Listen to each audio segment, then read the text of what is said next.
710. This is on the southbound side of the 710, a little north of Alondra. This is a house fire. It caught some of the brush on fire. So just a heads up, we definitely had some smoke through there.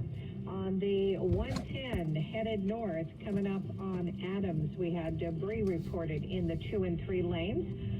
So it's possible we're going to see a break in traffic for that. We have a new problem reported on the 15. If you take the Cajon Pass, this is for you. Northbound side, just past the 138. We've got a 2-car crash, which is out in your number 2 lane. Next report, 8:25, with more traffic reports more often from the Toyota Glendora.com Traffic Center, KNX 1070 News Radio. You're listening to KNX in Depth, along with Mike Simpson. I'm Charles Feldman. The president's talking with the NATO leaders today ahead of the big face-to-face with Vladimir Putin this week. Plus, more kids headed to kindergarten this fall, more than expected. So can schools handle the surge?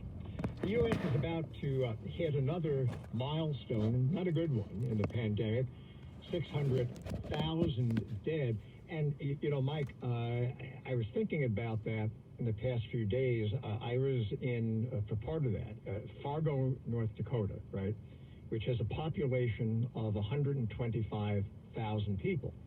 So I was walking around the other day looking at all these people coming and going about their business, thinking 125,000, we're about now 600,000 in this country dead from COVID. It would be as if you wiped out every single person that I encountered, saw, didn't see, doesn't matter. Everyone who lived there times what, 4? Yeah.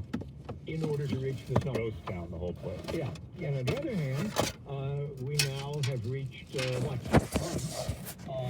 the first person getting the COVID vaccine, at least somebody who wasn't in one of the trials.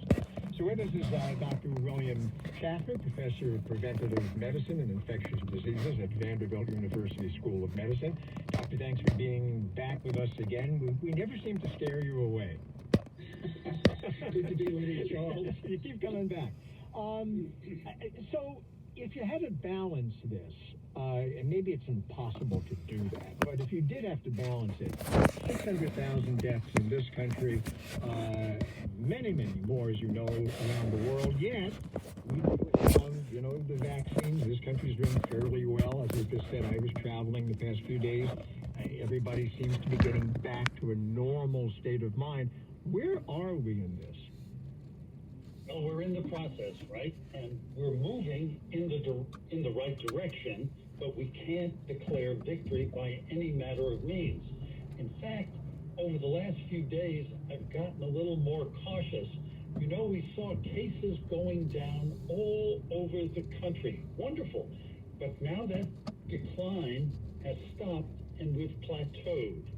So we're not continuing our decline. And the reason for that is pretty clear. A lot of people, unfortunately, still are not vaccinated. So what do we need to know going forward other than, hey, if you haven't got your shot, get your shot? Take us through the summer. Well, during the summer, we're obviously all getting together. Many of these activities, unmasked, out of doors, that's pretty low risk. But people do go indoors during the summer because it gets hot and you're in air conditioning. And then the other thing that has come to concern me is, as we were worried about, a new variant. This is called Delta. That's the one originally from India. It's very, very contagious, and it causes more illness than the parent strain. And that's beginning to circulate, just starting to circulate in the United States. Fortunately, our vaccines will prevent it, but they can't prevent it if the vaccine is in the refrigerator. The vaccine has to move into arms. And so we're seeing now hospitalizations, the vast majority are among unvaccinated people.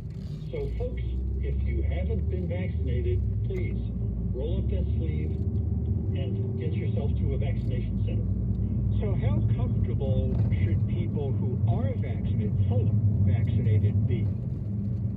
I think they can be really quite comfortable. I always put a little footnote in there because there are some people who are completely vaccinated but who are immune compromised. And we know the vaccine doesn't work as well in people who, because of an illness or a medication they're taking, are immune compromised. They should still, when they're out in crowds, wear their masks and be a bit more cautious than people who have normal immune systems and who are vaccinated. They're pretty well protected. At what point do they get to be vice cautious, or is this something they just always have to have in the back of their minds? Maybe it's a booster in the fall or something that gets us through the last stretch, or gets them through the last bit of it?